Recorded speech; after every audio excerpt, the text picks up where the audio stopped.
Salt at 8 ddala fe munyo nga tukyagenda maaso ekibiina ekirimu obuyinza ekya National Resistance Movement kisabye abavubuka bulijjo okuba abasaale mu nkyukakyuka ez'ebyobufuzi mu ggwanga. Okusaba kuno kukoleddwa retired Major Okwi Rabwoni omukwanaganya w'abavubuka mu kibiina ekya NRM nga ono y'omu kaweefube NRM gwetandiseewo okubangula abavubuka okwetooloola eggwanga era nga wano batandikidde ku bakulembeze. Okwi Rabwoni is economic transformation. Mukaweefube ow'okusitula eggwanga ekibiina kya NRM kitandise okubangula abatoloola eggwanga nga batandikidde ku bakulembeze b'amatendekero ag'enjawulo wakati mu kubakubiriza okwagala ensi yaabwe. Retired Major Okwi Rabwoni omukwanaganya w'abavubuka mu kibiina kya NRM asabye abavubuka okubeera abasaale mu nkyukakyuka z'ebyobufuzi bwa Uganda. Since you are leaders, you must be looking for transformation, transforming your societies, transforming your communities.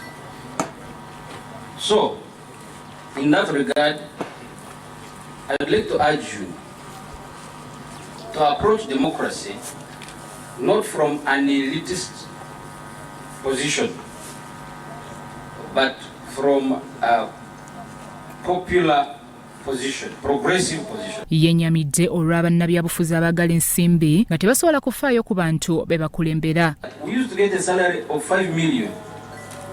Then later on it became 15, then it became 20, then it became 30, then it became 40, then it became 50. I hear now there is somebody, a member of parliament, who has a package of like 100 million. Now that is very dangerous. Yaliko omubaka wa Bukoto Midwest Joseph Muyomba asabye abavubuka mu ggwanga okukitegeera nti ggwanga libeesigamyeko nnyo. We had the generation of other leaders. They performed their tasks, and that is now where Uganda is, because they performed their tasks. Now, what are your tasks? Akulira akabondo k'ababaka abava e Bugisu Honorable Richard Wanda asabye abakulembeze ku matendekero ag'enjawulo baveemu enkola ya sseboga yaavo. We have been tuned to believe that help must come from somewhere else. Yet the help that comes with big strings.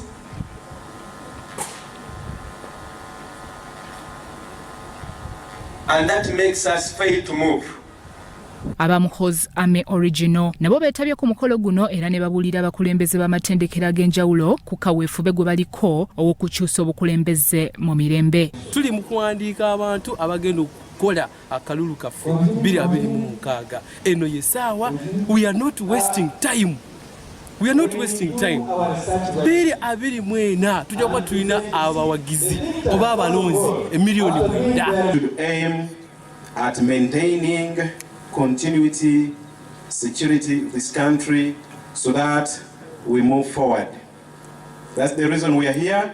I'm glad Kampala International University, KIU, you're here. Today we are having a national student university chapter launch for Original Muhozi Army.